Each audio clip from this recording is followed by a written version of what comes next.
최근에 연속적으로 중요한 뉴스가 나와서 뉴스부터 소개드립니다. 시간 순으로 보겠습니다. 김소영 금융위 부위원장의 공매도 전산화 시스템 차질 없이 구축시키겠다. 어제 방송에서도 말씀드렸듯이 김소영은 단 한 번도 여론의 방향에 맞선 적이 없습니다. 긁어부스럼을 만든 적이 없다라는 것이고요. 그래서 진짜 중요한 인물이라고 저는 생각을 합니다. 그렇다면 이 사람들은 뭐냐? 전산화는 죽어도 안 된다고 몇 시간씩 목에 핏대 세우면서 말했던 사람들. 한국거래소에 송기명 부장 절대로 전산화 불가능하고 왜 불가능한지 강의 수준으로 논리를 펼쳤던 사람이고요. 그러니까 대차거래 플랫폼을 쓴다는 것은 거래의 방식이 표준화된다라는 얘기거든요. 표준화할 수 있는 종목이 있고 표준화할 수 없는 종목이 있어요. 이 대차거래를 표준화하기가 어려워요. 자동화된 대차거래 플랫폼을 의무화하는 것은 좀 어렵다. 그리고 김주현 위원장은 공매도 전산화가 현실적으로 어렵고 거래를 오히려 복잡하게 만든다면서 안 된다라고 말한 사람이죠. 근데 김소영 부위원장님이 아니랍니다. 가능하다라고 하셨습니다. 차질 없이 개선할 것이고 공매도 제도 개선을 다시 한번 강조를 하셨습니다. 그럼 이 사람들과 김소영은 다른 입장인 건가? 그렇지 않다라고 저는 생각을 합니다. 다만 입지가 다른 게 아닌가. 총알바지 수준의 입지를 가진 사람들과 뒤에서 품위 있게 손에 피 한 방울 안 묻혀도 되는 위치의 차이가 아닐까라고 저는 생각을 합니다. 어쨌든 총알바지들이 개인 투자들의 파워에 밀려서 일 처리를 못했기 때문에 결국 김소영 대장이 나와서 승복 의사를 품위 있게 밝혔다라고 저는 이 상황을 해석하고 있고요. 두 번째 뉴스는 이복현 금감 원장이 발표를 한 건데 해외 IB 불법 공매도 정황이 추가 확인이 되었다. 이건 제가 할 얘기가 많아서 뒤에서 더 하도록 하겠습니다. 세 번째가 끝판왕의 등장인데 윤 대통령이 직접 공매도 부작용 해소 때까지 계속 공매도를 금지할 것이라고 못을 박았고요. 사실상 대한민국 금융의 개조가 이제서야 시작이 될 것 같다라고 저는 느꼈습니다. 그러나 안심을 해서는 안 된다. 윤 대통령의 새해 첫 업무 보고에서의 발언이었고요. 구체적으로는 전자 시스템이 확실하게 구축될 때까지 계속 금지할 거라는 의지를 보여줬다라는 것이고 결국 전산화는 이루어질 모양새다. 불법 공매도 퇴치하라는 청원이 4번이나 성공을 했습니다. 단순 합계로만 20만이기 때문에 당연히 총선을 앞둔 선출직의 감이라는 게 임명직 인사들과는 틀릴 수밖에 없다. 다시 이복현 기사로 돌아와서 한번 보도록 하겠습니다. 해외 IB들이 불법 공매도를 친 정황이 파악이 됐다라는 것이고 해외 IB들을 처벌하겠다라는 거죠. 어제 방송과 겹치는 내용인데 불법 무차입 공매도는 해외 IB라고 불리는 검은머리 외국인과 국내 증권사의 합작으로 친 것이다. 결국 불법의 주체는 두 파트인 겁니다. 해외 IB랑 증권사. 여기서 국내 증권사 중 불법 공매도를 친 창구에 대표격으로 신한투자증권이 있는 것이고요. 국민들이 요청하는 부분은 신한투자증권을 압수수색하고 전수조사하라는 것인데 해외 IB 처벌 의지를 보여주고 있다.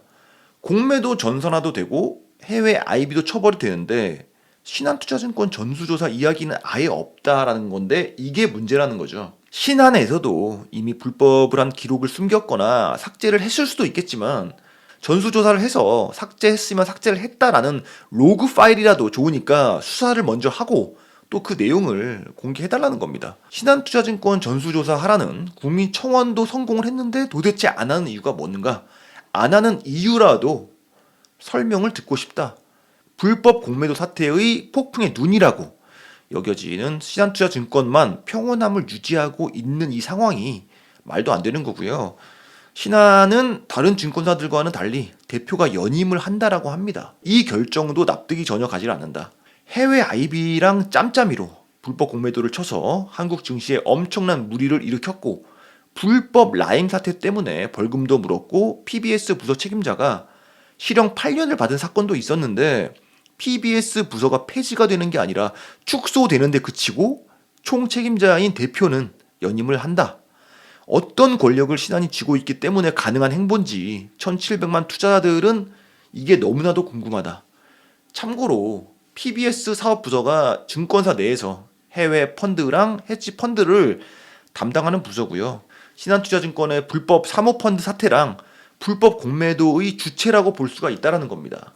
지금 이복현이 해외 IB를 적발했고 또 처벌한다라는 뉴스는 이게 뭐랑 같냐면은 공모시장에서 사기나 다름없는 기술특례 상장을 시키려고 주관사인 증권사랑 대주주가 짬짬이를 했는데 각도기 같은 신한투자증권 직원이 방송을 통해서 대한민국 공모시장의 폐단은 대주주가 문제다라고 주장하는 것과 같은 겁니다.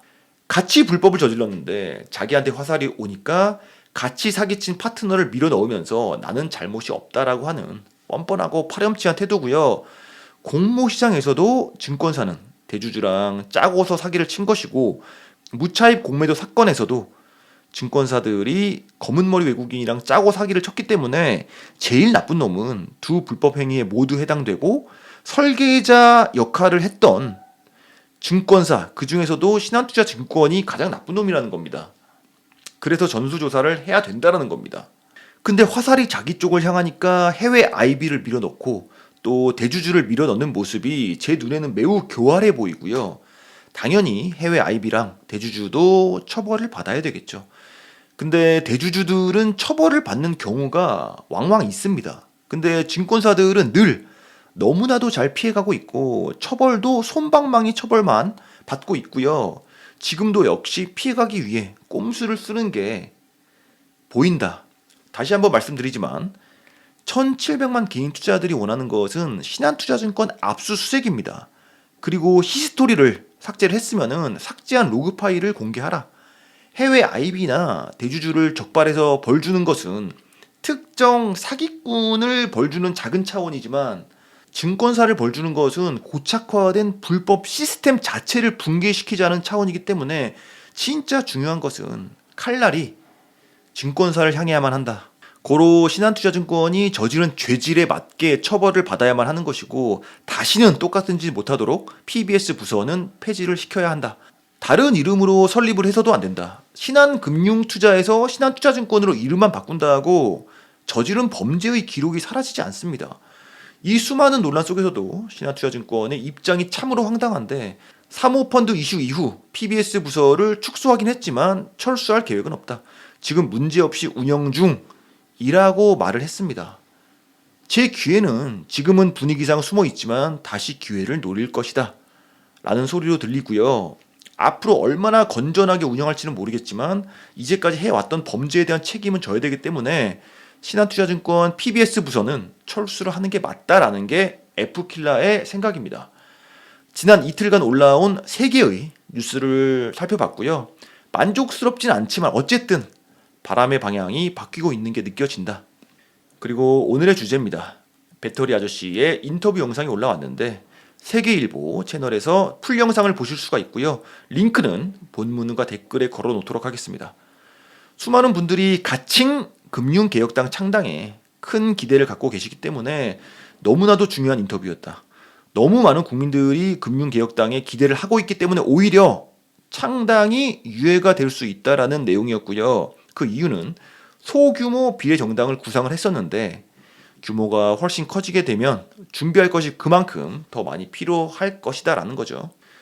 썸네일 제목 보고 좋아하는 분들도 있을 것 같은데 반대쪽 입장의 사람들이겠죠. 제가 썸네일에 반어법을 종종 쓰곤 합니다. 놀라셨다면 사과드리고요. 결론은 정치 상황적으로 가칭 금융개혁당의 사이즈가 당초 예상했던 것보다 커질 수밖에 없을 듯하고 그러다 보니까 인력과 같은 정치 인프라를 준비하는데 더 많은 시간과 노력이 필요할 것이다. 더 큰 목표를 위해서 일보 후퇴한다라는 개념으로 저는 받아들였고요. 처음에는 5석 정도를 생각했었는데 20석 혹은 그 이상이 될 것으로 예상이 되고 이번 총선까지 남아있는 기간을 감안했을 때 세팅에 있어서 시간이 촉박한 게 사실이다. 저도 박 작가님의 의견에 동의를 하는 게 사실 지금 정치판이 애매한 부분이 너무나도 많습니다. 특정 당과 이권이 걸려있는 분이나 주관이 뚜렷한 분들도 계시겠지만 어느 때보다 진보 혹은 보수에 매몰이 안 된 중도가 많아진 게 현재 상황입니다. 진보가 예전의 진보가 아니고 또 보수가 예전의 보수가 아닌 상황이라는 거죠. 이게 당연한 흐름인 게 지금 보수와 진보의 개념이 과거 냉전 시대 때 규정이 된 거라고 치면은 요즘 세상의 노동 탄압이나 뭐 안보 개념과 같은 과거의 정치 성향을 결정짓던 요소들이 영향력이 예전과 같지 않아졌다 보니까 이제는 실질적인 이익을 국민들께 제공하는 것이 정치적 명분이 될 수밖에 없는 그런 흐름이 되어 버린 게 아닌가. 지역색에 따라서 특정 당을 지지하는 성향도 변했고 빨갱이나 뭐 노동 인권 같은 구호를 외쳐봤자 별 의미가 없다. 생활적으로 잘 먹고 잘 사는 게 훨씬 더 중요해졌다라는 거죠. 그런 실질적인 실리를 가져다 준다라는 것이 금융개혁당의 가치가 아닌가. 진보든 보수든 특정 당과는 크게 관련이 없습니다. 국민들의 주머니를 채워준다. 즉 도둑놈들만 견제를 하면은 이것이 가능하다라는 거죠. 그러다 보니까 비례정당으로 나와서 20석 이상도 가능하다라는 분석이었고요. 그 이상도 가능해 보이죠. 뭐 개인적인 생각이지만 시간이 갈수록 지지는 더 강해질 거라고 저는 생각을 합니다. 뭐 예를 들어서 이번에 비례로 나와서 의석을 노리는 정당이라고 한다면 이준석이나 이낙연이 창당하는 정당이 있을 텐데 본진인 민주당 혹은 국힘당과도 뚜렷한 구분이 없는 상황에서 본진과 별 차이도 없는 파생 정당이 경쟁력이 있을 리가 없고 시대는 색깔이 아닌 실질적인 이익을 바라보고 있기 때문에 바로 박순혁의 가칭 금융개혁당이 국민과 기업의 실질적인 퀄리티를 개선시키고 또 국민들의 삶을 개선시키는 역할을 할 것이다. 무려 1,700만 표가 진지하게 가칭 금융개혁당 쪽을 바라보고 있고 또 시간이 갈수록 더 강력해질 것이라고 저는 생각을 합니다.